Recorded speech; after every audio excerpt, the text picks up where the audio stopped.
मैं संत अवधेशन अपने चैनल के माध्यम से श्रीमद् रामचरितमानस पर कुछ प्रकाश डाल रहा हूँ। और इस समय मैं लाइव हूँ। ये रामचरितमानस का एक बहुत बड़ा ही प्रसंग है। लंका कांड का विषय है जब राम रावण युद्ध चल रहा है फाइनल दौर में। उस समय विभीषण जी के मन में एक जिज्ञासा हुई। थोड़ा अजीब सा युद्ध देख रहा हूँ। रावण राठी विरत रघुवीरा, देखि विभीषण भयउ अधीरा। थोड़ा आदमी जैसे घबरा सा नहीं जाता है, धैर्य खो गए। इस प्रकार एक प्रश्न करते हैं। जो रावण जो है एक बहुत प्रबल रथ पे बैठा है, बड़ा ही शक्तिशाली रथ है उसका, क्योंकि मेरा बड़ा भाई है, मैं उसको अच्छी तरह जानता हूँ। उसके सारे सामग्री जो युद्ध की है सबके बारे में जानता हूँ। आप तो सर्वज्ञ है ही। तो इस समय वो मर्दवेग रथ पे बैठा है जो बहुत ही पूरे जो है युद्ध है पोतों से लैस है, और आप जमीन पे खड़े युद्ध करना चाहते हैं। तो प्रभु ये थोड़ा बड़ा ही अंतर दिख रहा है। फिर साथ साथ आपके पास ये भी नहीं देख रहा हूं, नाथ न रथ नहीं तन पद त्राना, यही विधि जीतब वीर बलवाना। हे प्रभु, आपके पास ना ही रथ है, ना ही वर्ण है, कोई कवच है बचाव के लिए, ना पद त्राण है, यानी जूते चप्पल भी नहीं है। क्योंकि युद्ध भूमि में शस्त्रों के टुकड़े गिरते हैं, पैरों में छूटते हैं, तो बचाव के लिए पैरों में कुछ होना जाए वो भी नहीं है प्रभु। अब एक बड़ा गंभीर प्रश्न करते हैं विभीषण जी, कही विधि जीतब वीर बलवाना। यानी राम तो पहले भी युद्ध जीत चुके हैं, वहीं पे वो मकान का वध हो चुका है। मेघनाथ भी महावीर योद्धा मारा जा चुका है लक्ष्मण के द्वारा। तो विभीषण जी ये सोच रहे हैं जो इनके मन में ये हो, जो मैंने कुंभकर्ण को जीता, मेघनाथ को जीता, और उससे पहले भी कई युद्ध जीता हूं, तो विभीषण के मन में ये शंका क्यों हो रही है? तो विभीषण जी कह रहे हैं कि ही भी जीता वीर बलवाना। पहले जो आप जीते हैं या तो वीर को जीते हैं या बलवान को जीते हैं, एक साथ दोनों कोई नहीं था पहले। या तो वो वीर था या बलवान था। वीर और बलवान में अंतर है। क्या अंतर है? वीर होता है जिसमें शारीरिक बल के साथ साथ युद्ध की कई कलाएं होती है और बहुत सारे दिव्यास्त्रों से सुसज्जित होते हैं, वो वीर कहलाते थे। और बलवान थोड़ा इधर जो है अस्त्र शस्त्र दिव्यास्त्र ये सब उनके पास बहुत कम होता था। शारीरिक बल, भाला, तलवार, गदा, शारीरिक मुष्टि प्रहार, इनमें निपुण होते थे, वो बलवान कहलाते थे। तो पहले जो आप जीते हैं, जैसे मेघनाथ वीर था, कुंभकर्ण वो बलवान था। लेकिन यहाँ प्रभु ये रावण जो है मेरा बड़ा भाई, ये वीर भी है और बलवान भी है। कही विधि जीतब वीर बलवाना, ये शब्द बता रहा है तुलसीदास जी के शब्दों में है। कही विधि जीतब वीर बलवाना। अभी जो आपको पाला पड़ा है, रावण बोल भी चुका है ना, तो मैं पाला पड़ेगा कठिन रावण के पाला, ऐसे शब्द आए हैं लंका कांड में। तो ऐसे नहीं बोला है, रावण सामान्य योद्धा नहीं है। लेकिन यहाँ तो परब्रह्म श्री राम है, तो राम के आगे तो चलेगा नहीं। विभीषण का जो प्रश्न है प्रभु श्री राम सुन लिए, अब उत्तर देते हैं, सुना हूं सखा कहा कृपा निधाना, जेहि जय हो सो स्यंद नयाना। मेरे प्यारे मित्र, अब ध्यान देकर के सुनो, विजय देने वाला जो है रथ वो कुछ और ही है। ये जो तुम्हारे भाई के पास जो रथ है ना, ये विजय दिलाने वाला रथ नहीं है। अब यहां से शुरू होता है हमारे संत लोग, ज्ञानी लोग, पंडित लोग, विद्वान लोग, महात्मा लोग कहते हैं ये गीता है। जैसे श्रीमद् भगवद गीता है, श्री कृष्ण अर्जुन का संवाद, वो 18 अध्यायों में है और ये 18 अंगों वाला गीता कहलाता है। तो जो वो गीता और ये गीता दोनों को समझ लिया तो समझ लो संसार का पूरा ज्ञान हो गया, फिर कुछ बच नहीं जाता है। और वो भी गीता प्रकाशित हो रही है श्री कृष्ण अर्जुन वाला युद्ध भूमि में। सेनयोर मध्य रथंग स्थापयन्नेच्युता, हे माधव दोनों सेनाओं के बीच में रथ को खड़ी कीजिए। और यहाँ भी युद्ध भूमि में ही गीता प्रकाशित हो रहा है।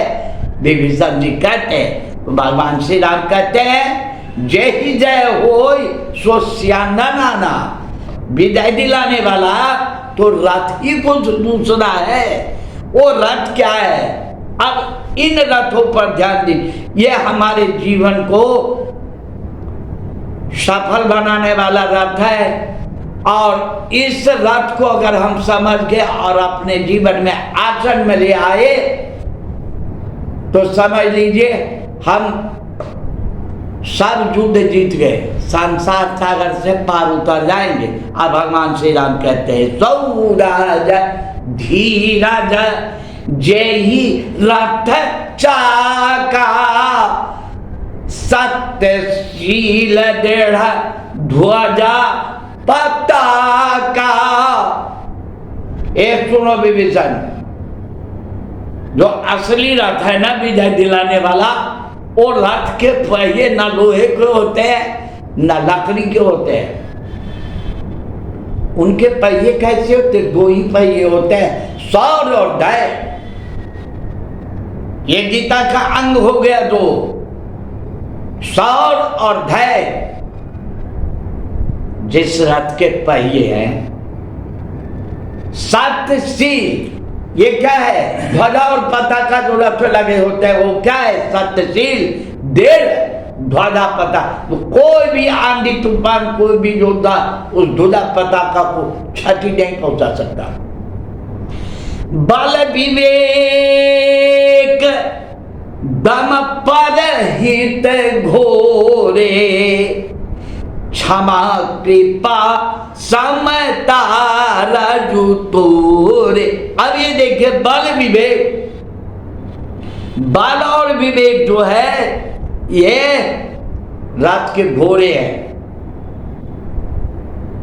क्षमा और कृपा ये समता, ये घोड़े को पकड़ने वाला रस्सी है, जोड़ रखा है। ईश भजन सारथी सुजाना, विरत चरण संतोष पाना। ईश भजन, अब यहाँ पे थोड़ा ध्यान देने का विषय है। ईश भजन, इससे बड़ा कोई सारथी नहीं होता है ईश भजन। ये ईश भजन है क्या? ईश भजन है महादेव जी की पूजा।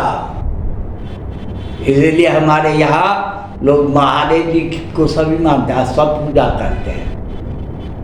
ये लगभग सभी धर्मावलंबी महादेव जी को स्वीकार कर रहे हैं। ये ईश भजन यही है। इससे बड़ा कोई सारथी नहीं है संसार में रथ चलाने वाला। सही मार्ग पर विजय दिलाने वाला सारथी और नहीं है दूसरा कोई। तो भगवान श्री राम ने क्या किया? ये ईश भजन, यार ये एक सुदृढ़ सबसे जो बढ़िया ब्रह्मांड में सारथी है उसको रामेश्वरम में ही साथ ले लिए, नहीं तो युद्ध के समय रामेश्वरम में शिवलिंग की स्थापना करने की क्या आवश्यकता पड़ी। शिवलिंग को स्थापित करके पूजन करके सारथी को साथ लेके लंका आए, क्योंकि भगवान श्री राम ने देखा ये रावण इसको सारथी बना रखा है, महादेव जी को अपनी तपस्या से दिनचर्या से प्रसन्न कर रखा है, तो इनको अपनी ओर खींच लो, क्योंकि इनसे बड़ी कोई साथी है नहीं। तो रामेश्वरम में शिवलिंग स्थापित करके महादेव जी की पूजा अभिषेक करके और वहां से चले लंका के लिए, सारथी साथ में आ गया। और इससे बड़ा सुजान समझदार और कोई सारथी नहीं है। विराट चार मस्तान तो उसके पाना, और विरक्ति जो है संतोष रूपी ये क्या है, कृपान है, तलवार का काम करता है। दान परस बुद्धि शक्ति प्रचंडा, बर विज्ञान कठिन को दंडा।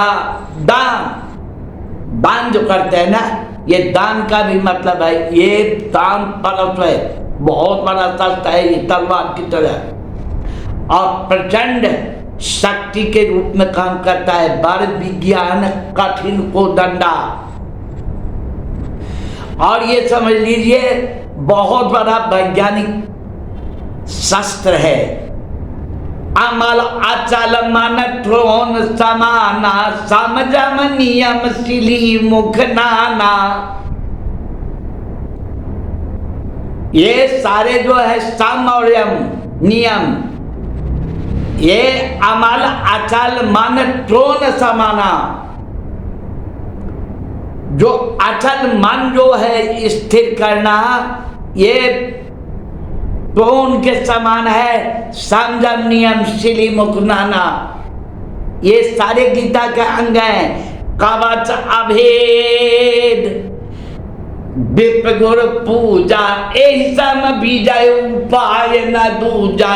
ये भगवान श्री राम विभीषण से कह रहे हैं, प्यारे मित्र, तुम अगर मेरा मित्र नहीं होता तो युद्ध भूमि में ऐसे प्रश्न करने पर तुम्हारा योद्धा मार देते हैं उसी को जो इस तरह की बातें करते हैं। लेकिन तुम बहुत प्यारे मित्र हो, कान खोल के सुन लो, अच्छी तरह समझ लो। कवच अभेद विप्र गुरु पूजा, एहि सम विजय उपाय न दूजा। कवच, सबसे बड़ा कवच क्या है, जो तुमने पहले कवच की बात करी, मेरे पास वो कवच है, विप्र गुरु पूजा। मैं ब्राह्मण और गुरु का पूजने वाला हूं, इससे बड़ा कोई कवच नहीं है। आज की बात नहीं है, त्रेता युग की बात है, और भगवान श्री राम कह रहे हैं, आज ना ही कोई विप्र की पूजा कर रहे हैं, ना ही गुरु को मान रहे हैं। अब जो आज भी जिनको समझ आएगी ये बातें जचेगी, तो विप्र गुरु की पूजा करेंगे, हो सकता है उनके पास उसका लाभ भी पहुंच जाएगा। भगवान श्री राम ने तो साफ कह दिया, एहि सम विजय उपाय न दूजा। इससे बड़ा विजय का दिलाने वाला और कोई उपाय नहीं है। सखा धर्म में असरथ जाके, जीत न कह न कतौरी पुता के। तुम तो रावण जीतने की बात कर रहे हो प्यारे विभीषण, मैं तो कह रहा हूं ये रथ है मेरे पास, और जिनके पास ऐसे रथ हो उनको जीतने के लिए कहीं कोई शत्रु ही नहीं मिलेगा। इतने बड़े ये अस्त्र शस्त्र है। महाअजय संसार रिपु जीत सकै सो वीर, जाके अचरत हो डेढ़ सुनो सखा मत धीर। मेरे प्यारे मित्र विभीषण, आप सुन लो, एक प्रकार के जिनके पास रथ है, ये महा जो अजय संसार है, इससे बड़ा कोई शत्रु नहीं है। जो संसार रूपी सबसे बड़ा शत्रु है, क्या है सबसे बड़ा शत्रु कौन है?